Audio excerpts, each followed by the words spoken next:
Brian, did you know that you can actually watch videos on Spotify? Really? So this past week, I mean, I think like they're actually video episodes. Have you done this? I've done it. Oh, okay. So there's. Why'd you say you think if you've done this? It's a good question.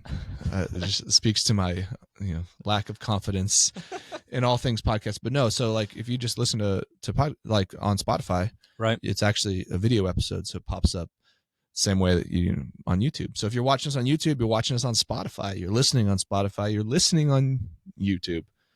What's up?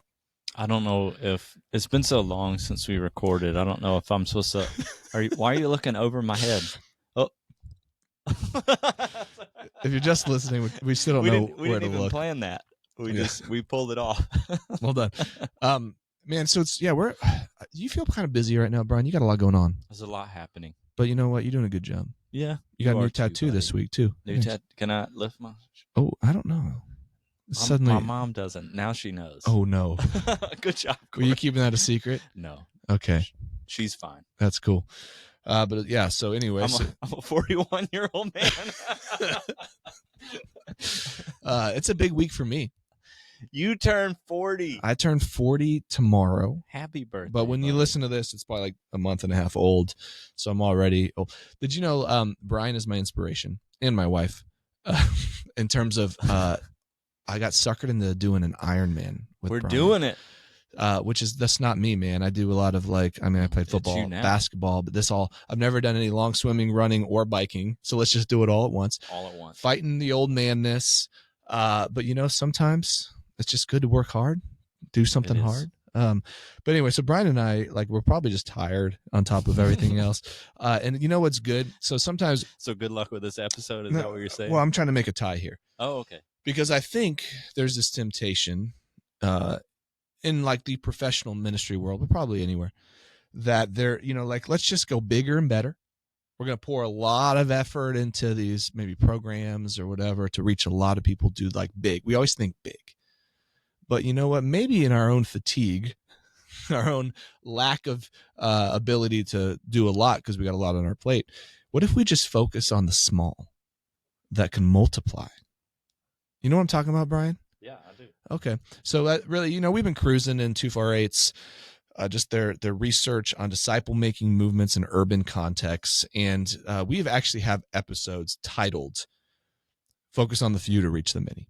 Well, that's actually the topic. What is that? What is weeks? I don't think we've titled any in this series. Not in this series, but actually as KC Underground way podcast. Back when. Yeah. This is a key concept in movements that you focus on the few to reach the many. And so this is our introduction episode to this next topic that 248 has observed in talking to urban disciple makers, is that this is such a key practice for all urban disciple making movements. Is you got to find the few and you spend some time with that few, and you don't try to scatter yourself to do relationships with lots and lots of people. You focus on the few who can replicate, who can reach the many. This is so similar to 5 other topics that we've talked about. We've talked about this a lot. And so we might try to, I don't know what nuances we have in this episode, but this is such a key concept, I think. Whoa. You're distracted by your own finger. You're like no. You're like not even an infant. I have fingers. I think we should talk about it in 2 ways. I have an idea too. Ooh, okay. So let's start with the good idea and then we can hear yours. I think we should talk about it in terms of, catalytic, where the professional Christians finding and mobilizing people to reach a whole city. Then let's just spend a couple minutes on that because, people are bored with us talking about that. And then what does it look like for the regular human in their regular missional context, their regular setting in life? How does this concept of reach the few to reach the many play out? So let's look at those two. But I want to hear your lesser idea. Well, I think it probably fits within that second one, more as a case study that I would like to get some feedback from you on. Just in light of leading a missionary pathway cohort huddle recently, and having someone in that group who is very committed to reaching many people in many different contexts. I'll get there. later, I guess. Yeah. You want to go around to that later? So you We ready can go to right- that sounds good. Okay. Let's do that later. I mean, I'm intrigued.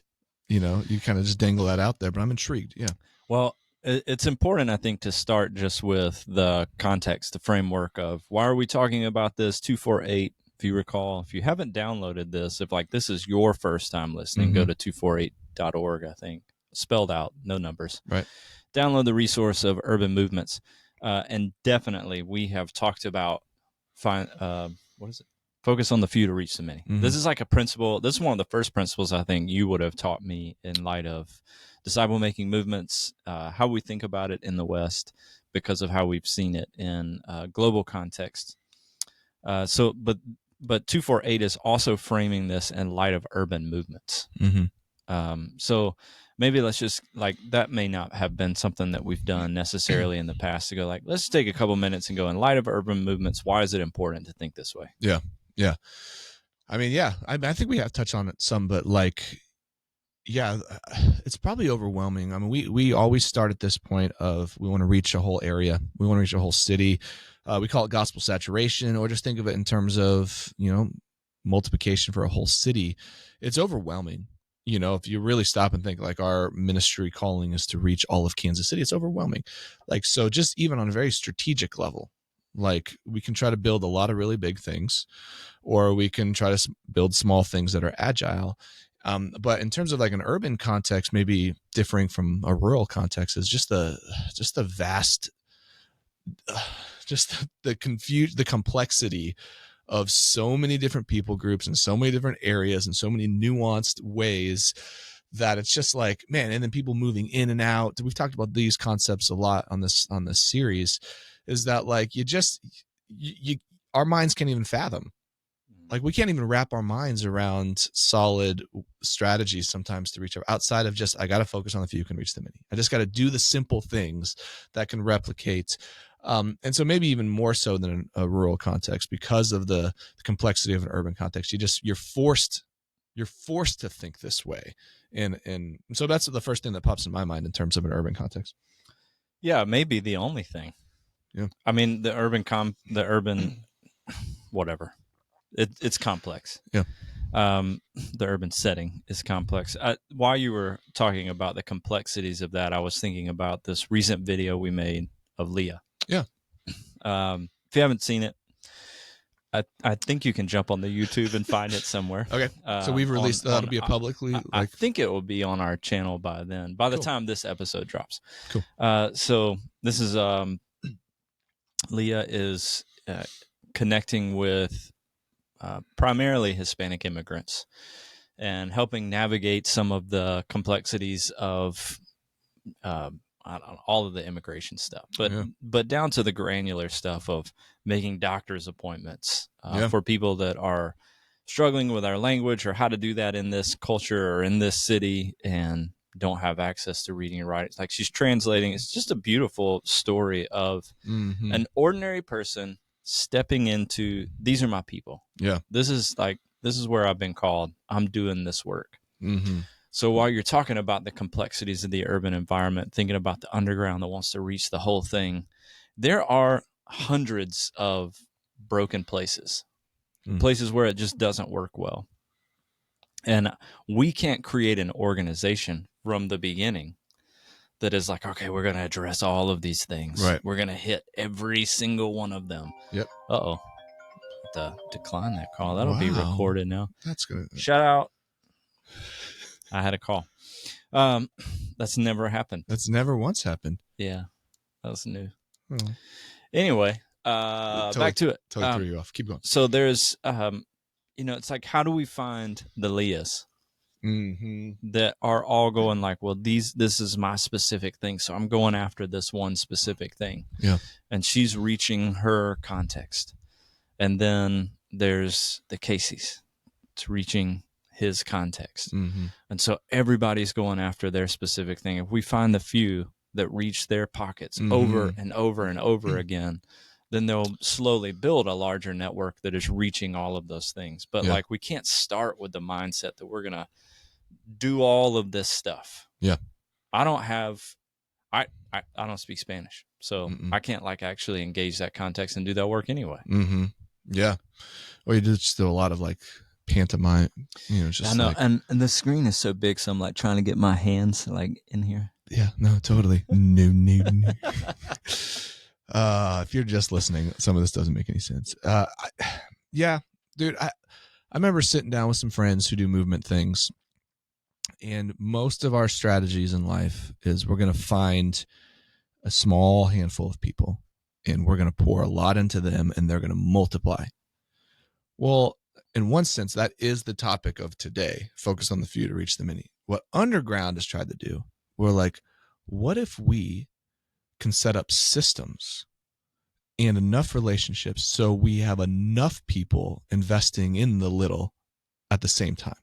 And that's probably the difference. I think a lot of, I think of, you, Rob, others, like you guys are you think so strategically when it comes to systems that we actually, at the beginning when we launched Underground, we had 72 people with us that all had 72 unique contexts. Yeah. And so we figured out a way to really pour into, it wasn't actually the few, it was kind of the many, but it was still so micro focused that 72 people had a very specific context, and we create systems to help focus on the few. I think we have just strategically, in a lot of the movement worlds, at least in the West, we just haven't done a very good job of thinking outside the box a little bit. Like, we don't just have to do this one little thing and then we pour so much into a handful of people and then they move and it's hard. Like, that's the reality. But let's try to do, like, we're trying to set up systems where we can do that a lot more places throughout the city.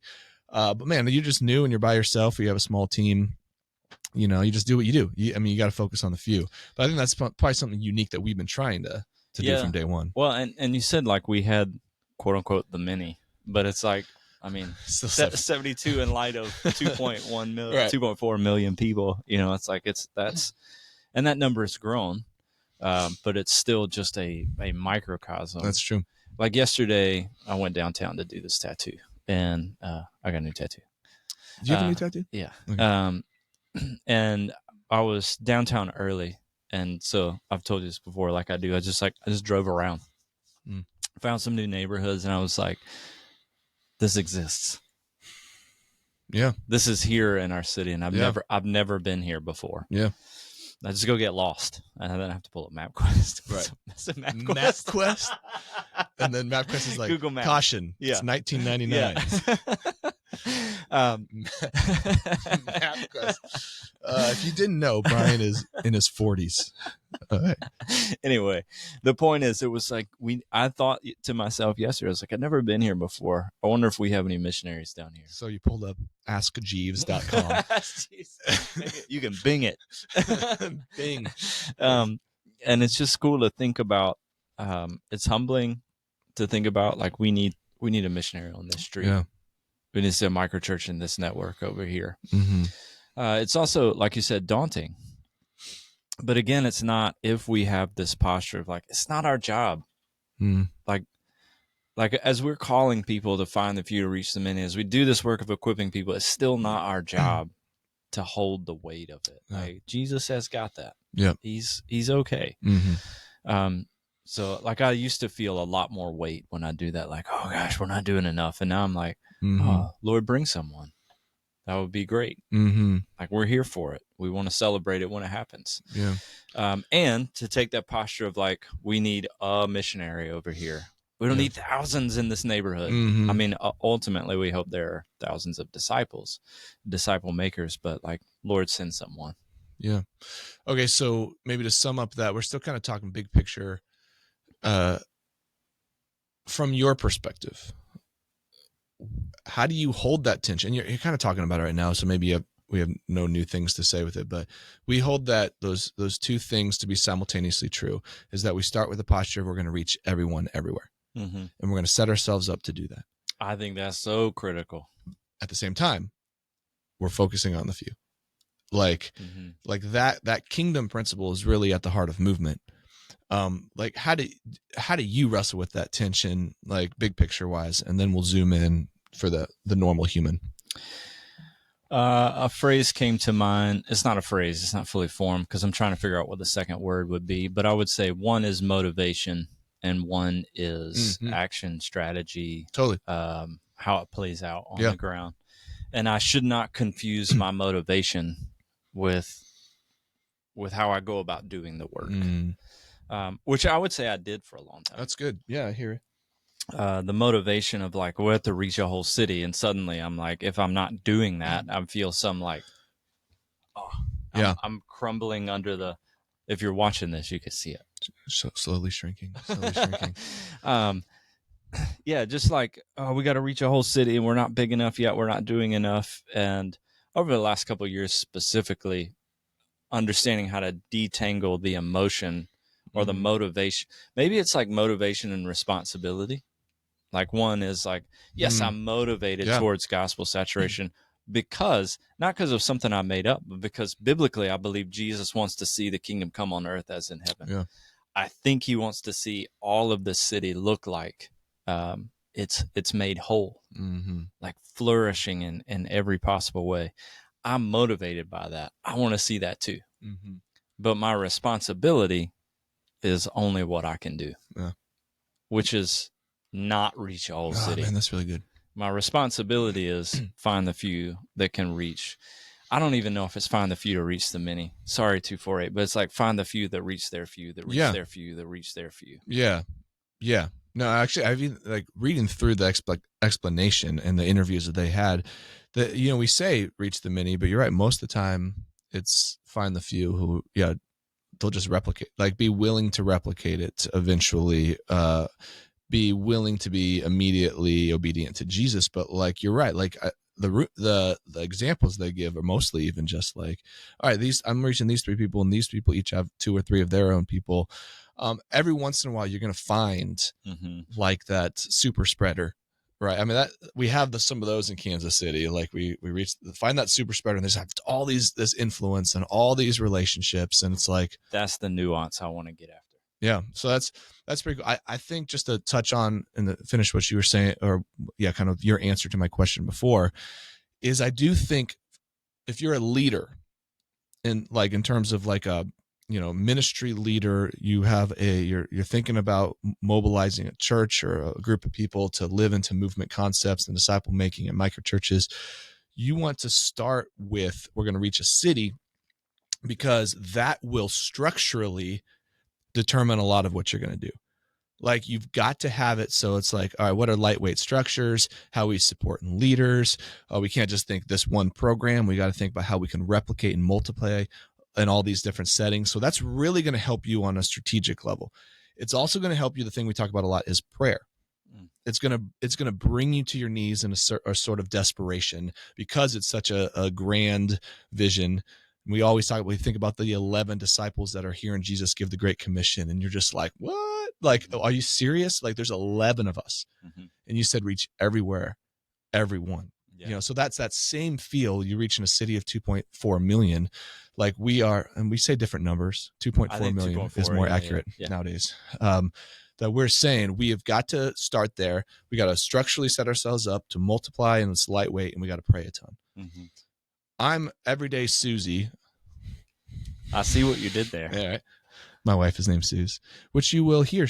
Oh, you just heard, right? Yeah. So this is the next topic. Yeah, just a couple so you weeks probably ago. would have just heard some of her testimony.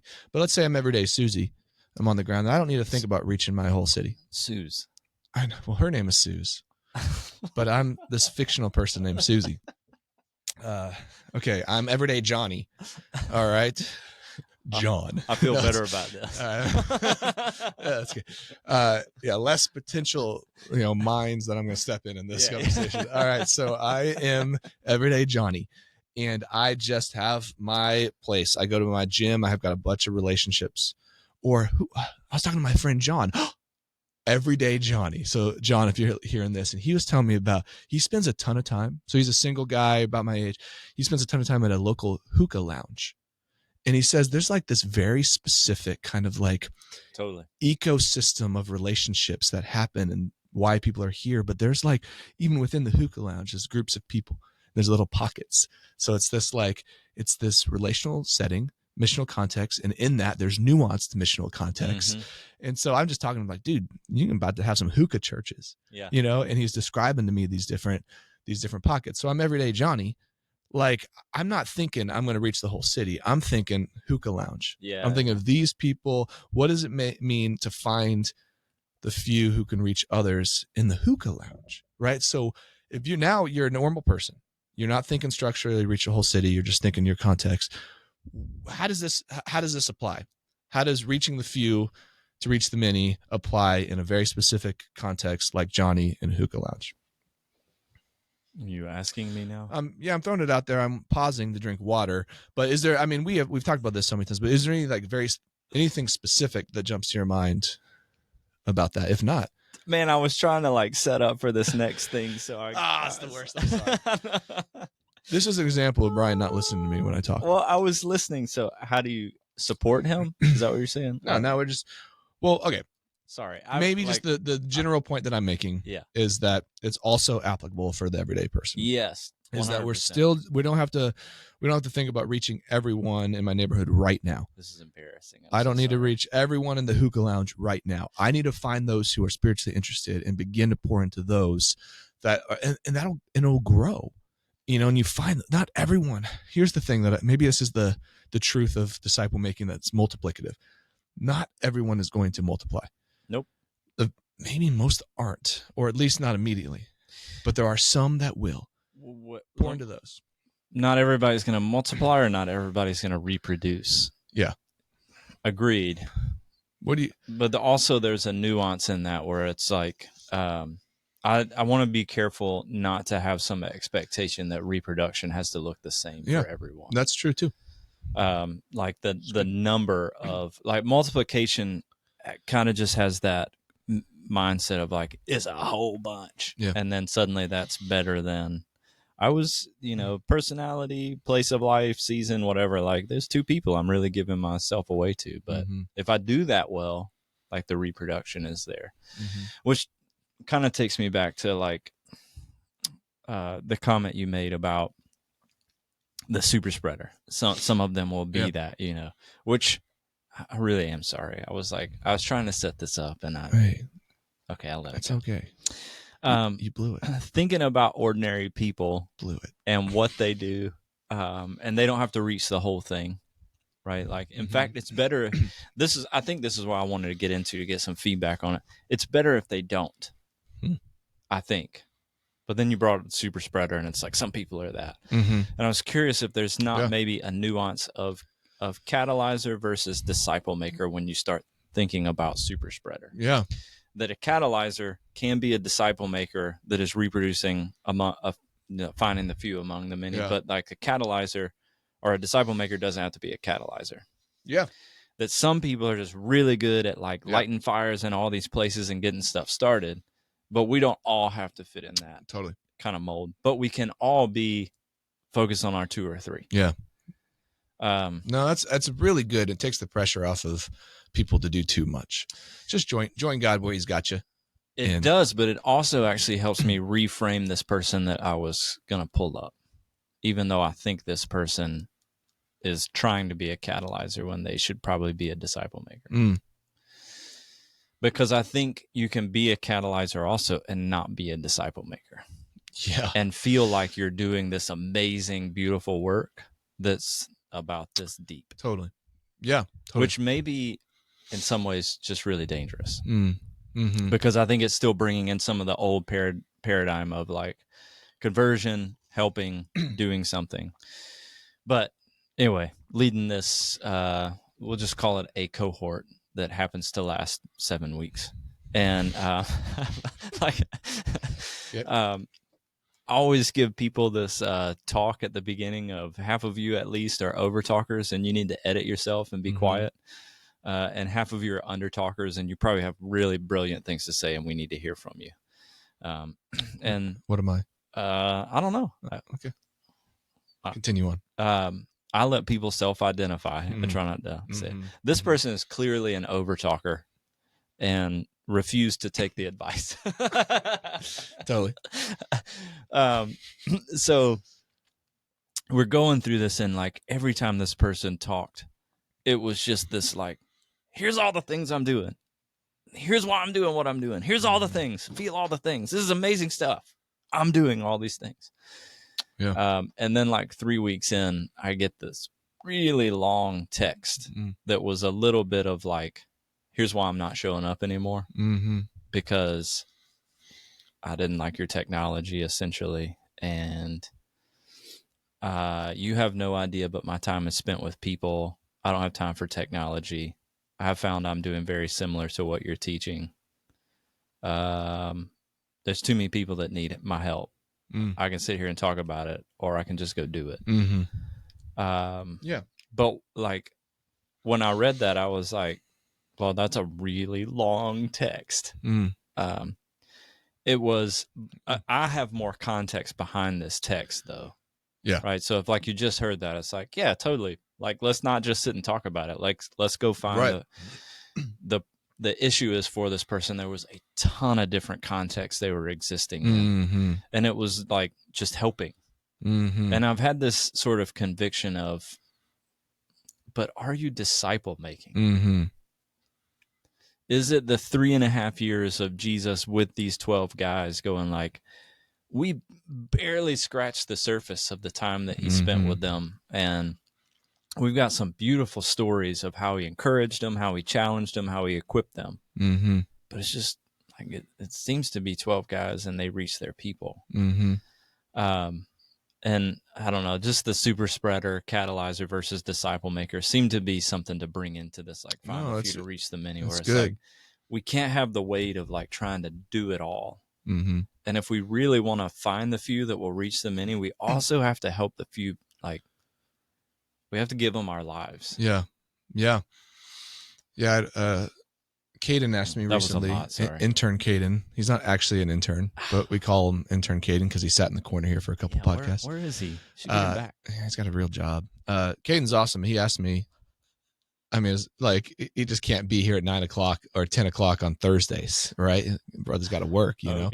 But he asked me recently, it's like, hey, how many contexts do you think I can be in? Because he's going all in. We're creating some stuff for young adults, but God kind of put on his heart this other group of people, and I essentially answered, dude, if it's your people, you probably only one, maybe two.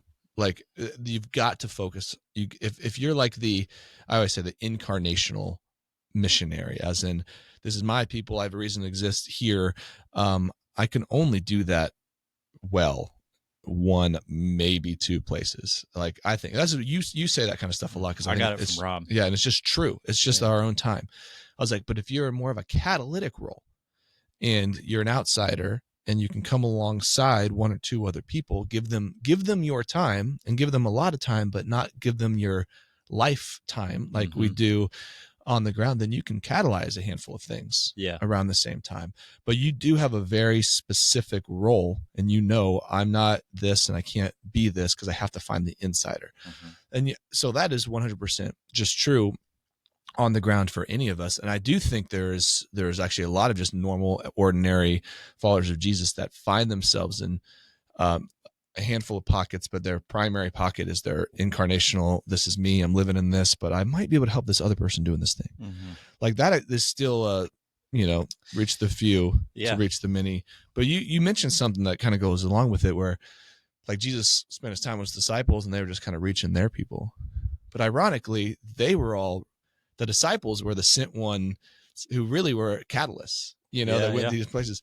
But even in their catalyticness, like especially Paul later, who was, kind of grafted into that apostle role, he spent a lot of time somewhere in a new place with new leaders. Like, sometimes he spent short time, but generally, he would sit there for a couple years. Well, he names the people too that he's very close to. Yeah. Like, there's a deeper investment to a handful of people who are leaders or are leading in their own context. And so just understand, I think your example that you brought up of that person dropping out of the missionary pathway, sorry, is that I don't know what that got me, is that I resonate with that. because my temptation is to be that person, right? Because I want to start stuff, and I know, in my unhealth years ago, I'm like, how many people can I know? Any movement type of stuff in the city, I want in some way to be a part of it. So I want to know these people, and God's done deep healing in my life over the last handful of years, where I'm like, kind of now I'm the opposite. I'm like, I want to not you're be going known. hard after one context now.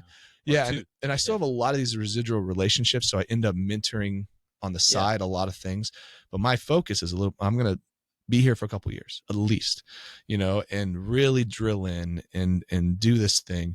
But yeah, I got to get, and I don't know this person, and I'm not saying this is what they think, but maybe I can't reach a city.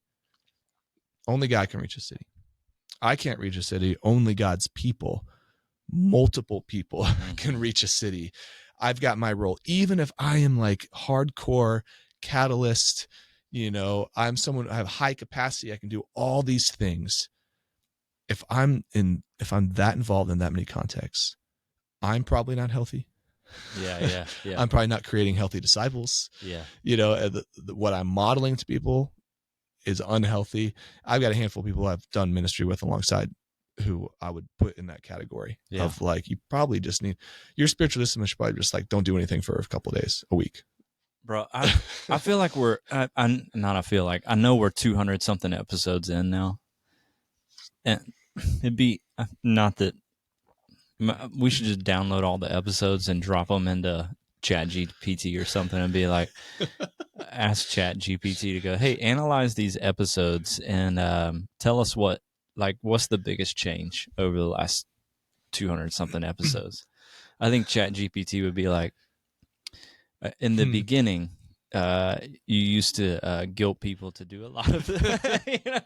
Now it sounds like you're far more healthy in your perspective and understand that you are just one person that has a few things to do. Yeah. Yeah. Well, if ChatGPT discovers that, I'm not doing that work. Yeah, that's a lot of work, but I like that we can summarize what we assume ChatGPT would say. No, I agree. I totally agree. And maybe that's just our own personal journeys. Yeah, totally. But I'm connected to a lot of pockets that seek disciple making movements in the Western context. Right. And I just happen to be in those conversations a lot.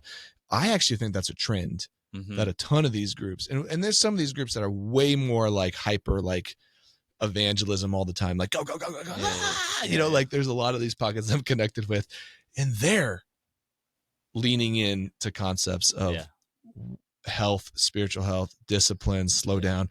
And I get it, man. We are driven by this deep desire for the kingdom of God to break through and bring healing and restoration in our city. We have to see disciples made. We can't keep getting dominated by population growth. We have to multiply disciples. Like, we're driven by that stuff. And then we're a few years into it and we're like, we got to be driven by that, but we got to be more driven by abiding in Jesus and knowing my identity in him and understanding my own weakness. And I am not all these things to everyone, and I can't be, and I can only be like I don't know if you get the devotions from Henry Nouwen Foundation. And I don't usually. I'm glad you said foundation, because I was like, Henry. Yeah. He texted me. He's dead. What? Who texted me? No, so the Henry Nouwen, I think it's Foundation or Institute or whatever it is. And I was actually doing a little coaching call with Jill Randall yesterday. Jill, she's been on this podcast a couple times, and she mentioned, and the whole thing is just, you are not your success. You are not the result of ministry. You're beloved, right? And those are the things that, just as someone who's doing ministry vocationally, it's like, I've been sitting in that for years. Like, that's so much of what God is doing consistently. And that's so much of my own devotional life, is to continually speak those promises to myself and to God. But I think it's true for any one of us called in any ministry setting. I am not the success or unsuccess of what happens here. I'm joining God on mission. Everything goes back to that sentence that we always say, God, what are you up to? And how can I join you? Like, that alone, if you do that intentionally, should help you live in that tension of going slow, but having a big vision. Yeah. Yeah. I would just say, final encouragement as we wrap up. Who are your few? Can you name them? Do you know their faces? Do you know what their story is?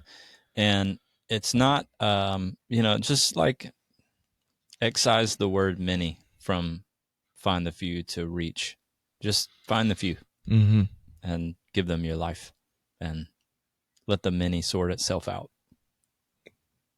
Okay.